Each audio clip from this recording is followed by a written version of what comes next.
Good morning, students. I am H.P. Shrimal, Assistant Professor of English, Government College, Manglana. Today, we are going to take up the next topic, that is dramatic monologue. Under this topic, we will study definition of a dramatic monologue, salient features of a dramatic monologue, difference between a dramatic monologue and a soliloquy, difference between a dramatic monologue and a dramatic lyric, difference between a dramatic monologue and a drama, examples, etc. Is that okay? Let's begin. To begin with, we take up the definition of a dramatic monologue. Dear students, you know that this word dramatic monologue is derived from two different words. One is dramatic and the other is monologue. Again, what is dramatic? So you see that a drama is an articulated story presented through action, and therefore in a dramatic monologue there must be some action and the presentation of that action. Why is it called a monologue? You see, monologue is derived from two different words, mono and logos. Mono means one and logos means talk or speech. Therefore, a dramatic monologue is a one man's speech, but this one man's speech must be addressed to one or more silent listeners. Is that okay? A dramatic monologue is a one man's speech, but this one man's speech must be addressed to one or more silent listener. Is that okay? Now, the point is that when I say that this must be addressed to one or more silent listeners, one may ask, how do we come to know that there is a silent listener when the listener does not speak out even a single letter? And it's a good question, but the point is that we come to know about the presence of the listener even after his being silent, is that we come to know about the presence of the listener through the discourse of the speaker. He gives us hints or clues that there is one or more silent listener. Is that right? For example, in My Last Duchess, that is a dramatic monologue by Robert Browning, and that is also prescribed for your syllabus. We come to know that the speaker is the Duke, and there is the presence of a silent listener, that is the messenger of a neighboring count. The messenger does not speak out even a single letter throughout the monologue, but we come to know through the speech of the Duke that there is a speaker, that there is a listener. Is that right? Now we see that there must be some features in a dramatic monologue. Without the absence of one of these three features, we cannot consider a poem as a dramatic monologue. Let us see the salient features of a dramatic monologue. The first feature is that it is a one man's speech, and this one man is not the poet. Dear students, I would like to tell you that this was a question in the RPSC exam for a school lecturer. The question was, which is not true about a dramatic monologue? And one of the options was, the speaker in a dramatic monologue is the poet. That was wrong, because the speaker in a dramatic monologue is not the poet but an imaginary character. And therefore you must understand that it is a one man's speech who is not the poet. Is that okay, right? Now, this character speaks out in a specific situation at a critical moment. A dramatic monologue is never written in an ordinary situation. Whenever a dramatic monologue is written, we find that the speaker is in a critical moment. The speaker is at a critical moment or in a critical situation. He finds himself in a conflict. He will have to decide which of the two routes he would like to choose.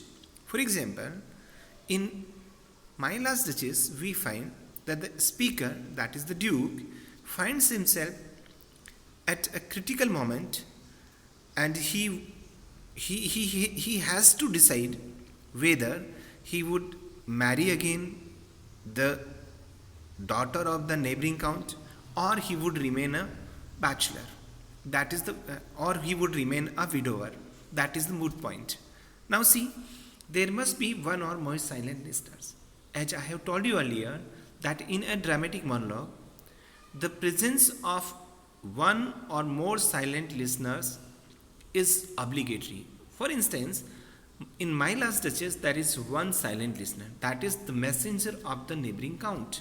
But in a grammarian's funeral, the speaker is one of the disciples of the grammarian, and the listeners are the disciples of the grammarian. In a grammarian's funeral, there are more than one silent listeners. Is that okay? That's why the listener may be one or more. The third important characteristic of a dramatic monologue is that there must be character delineation or self-revelation.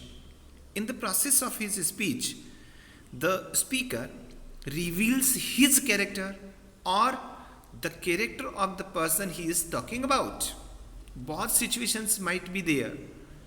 In the first situation, the speaker reveals his own character, and in the second situation, sometimes the speaker reveals the character of the person he is talking about. For example, in My Last Duchess, the speaker reveals his own character, and in this poem the speaker is the Duke. But in a grammarian's funeral, the speaker, who is one of the disciples of the grammarian, reveals the character of the grammarian. The speaker does not reveal his own character in a grammarian's funeral, but he reveals the character of the Duke. Is that right? These are the three salient features, and we know that they must be in a dramatic monologue. Without these three features, we cannot count a poem as a dramatic monologue.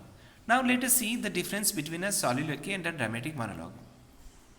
Dear students, one thing must be borne in your mind, that there is one similarity between a soliloquy and a dramatic monologue. And the similarity is that in both situations, the speaker is a one man. Both the soliloquy and a dramatic monologue are a one man's speech.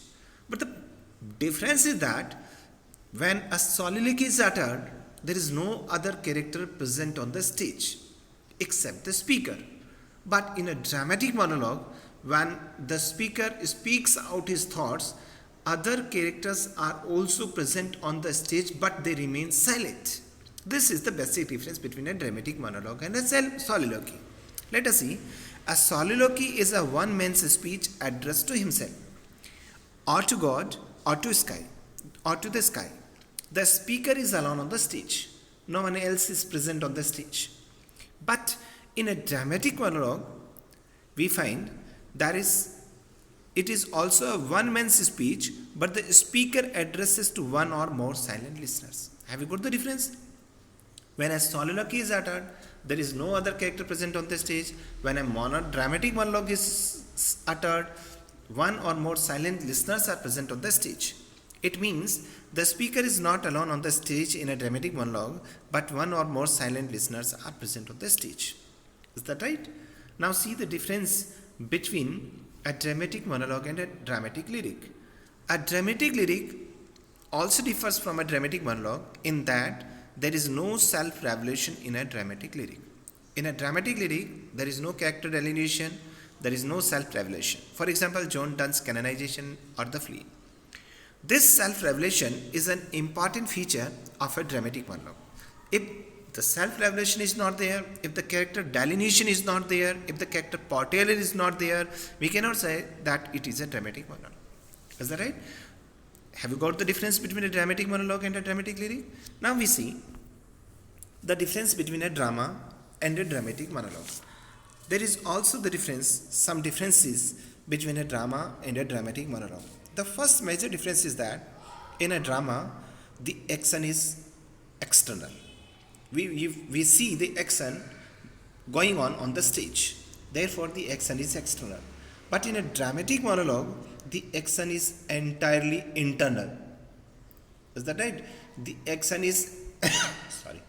The action is entirely internal. It goes on in the mind of the character. Okay? A critic says that the thoughts and emotions of the individual character are the actors and his soul is the stage. Have you got the point? I repeat. The thoughts and emotions of the individual character are the actors and his soul is the stage in a dramatic monologue. The second difference is that in a drama, there is action leading to a crisis. I repeat, in a drama, there is action leading to a crisis. But in a dramatic monologue, the attention is concentrated on the crisis itself. Is that right? In a drama, there is action leading to a crisis. But in a dramatic monologue, the attention is concentrated on the crisis itself. That's why a dramatic monologue always begins at a critical moment. The third thing is that there is a chronological sequence of events in drama.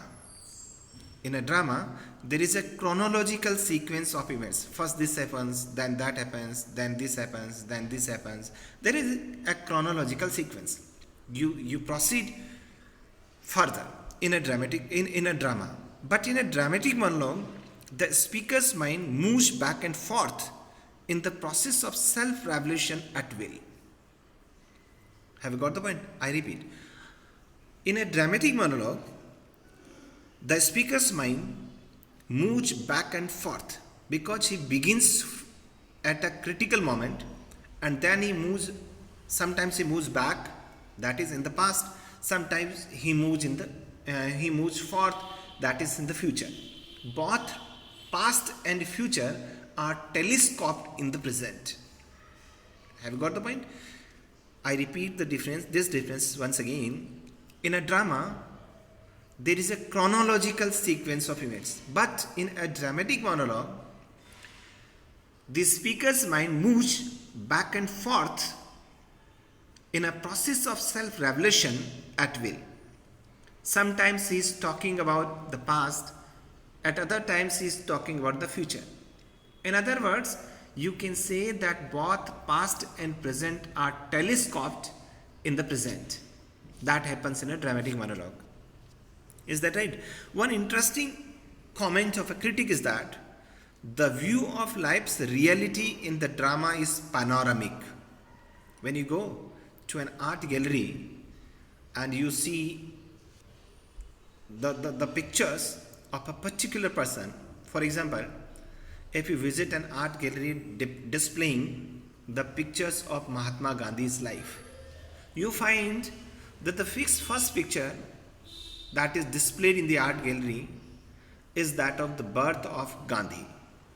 And the second picture, for example, displays his childhood, early childhood, school days, youth, etc. And in the last picture, you find how Gandhi was shot dead. There is a sequence of pictures. This view of life is panoramic. But the same pictures, if they occur in a dramatic monologue, they will come randomly. There is no chronological sequence. But the view of life's reality in a dramatic monologue is kaleidoscopic. Pictures, images appear randomly. There is no sequence, there is no logic, there is no order. But in a dramatic monologue, we find the emotional unity. There is only one thing, that is emotional unity in the pictures of a dramatic monologue. Is that okay? This is the basic difference between a drama and a dramatic monologue. Let us see some examples of a dramatic monologue. Robert Browning's My Last Wishes, Pippa passes, the last lie together, Prospice, One More War, Andrea del Sarto, etc. Lord Alfred Tennyson's Ulysses, and one modern example is from T.S. Eliot's The Love Song of J. Alfred Prufrock. This is all about the dramatic monologue. I hope now you understand the difference, the definition of a dramatic monologue, the difference between a dramatic monologue and a dramatic lyric, the difference between a dramatic monologue and a soliloquy, the difference between drama and a dramatic monologue, and some you will also understand some examples of dramatic monologue. Thank you. Keep watching. In the next video, we will take up the poem My Last Stitches by Robert Browning. Okay.